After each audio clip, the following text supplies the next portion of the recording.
తమ్ముడు వేటలపాలెం వీరబాబు, నువ్వు లైవ్ చూస్తున్నావు నాకు తెలుసు. ఒకవేళ చూడకపోయినా రేపు పొద్దున్న చూస్తావు నాకు తెలుసు.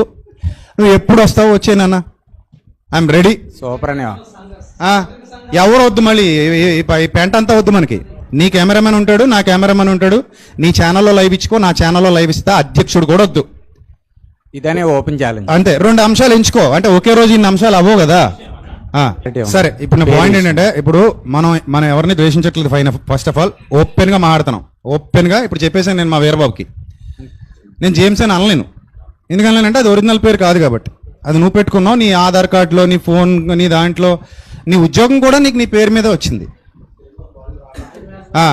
అప్పుడు నీ ఉద్యోగం నువ్వు ఆ పేరు మీద తెచ్చుకున్నావు. నువ్వు రేపు పొద్దున్న నువ్వు ఆఫీస్కి వెళ్తే అలాగే పిలుస్తారు నిన్ను. నువ్వు వీరభద్రుని భరిస్తున్నావు నువ్వు తమ్ముడు. నేను పుట్టుకతో విజయప్రసాద్ రెడ్డి, చచ్చేదాకా విజయప్రసాద్ రెడ్డి. నో వేషధరితాను అనే నీకు నా మీద ఏముంది అంటున్నాడండి. నా కక్ష లేదురా మొర్రో అంటుంటే నా కక్ష ఉంది అంటున్నాడండి. నేను ఆ జూమ్ కాల్ చెప్పి నీ ఏదికి మీద నిలబడి చెప్తున్నా, నా కక్ష లేదు. నా చుట్టూ ఉన్న వారికి ఎవరికి నీ మీద కక్ష లేదు. నువ్వు వాక్యం తప్పు చెప్తున్నావని మా బాధ.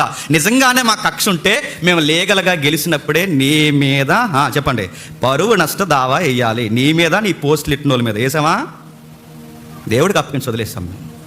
మొన్న కూడా చాలా విషయాలు మాట్లాడి గంట వీడియో కట్ చేసేసారు మీరు 5:30 గంటల్లో. అయినా దేవుడికి వదిలేసాం మేము. సురేష్ తమ్ముడిని పెయింటింగ్లు వేసుకునేవాడు అన్నాడండి. అన్ని నా భార్య కన్యత్వాన్ని గురించి మాట్లాడాడు ఈ పెద్ద మనిషి. మాట్లాడలేదు అంటున్నాడు. ఇప్పుడు నా కూతురుతో పోల్చుకునే నా కూతురుని కూడా ఎటకారం చేశాడు. అయినా ఆయన సంస్కారానికి వదిలేస్తాను. నాకు కావాల్సిందల్లా ఒకటి, డిబేట్ చేద్దాం, పబ్లిక్లో చేద్దాం. ఎందుకంటే నువ్వు బొంకేస్తావు నాకు తెలుసు.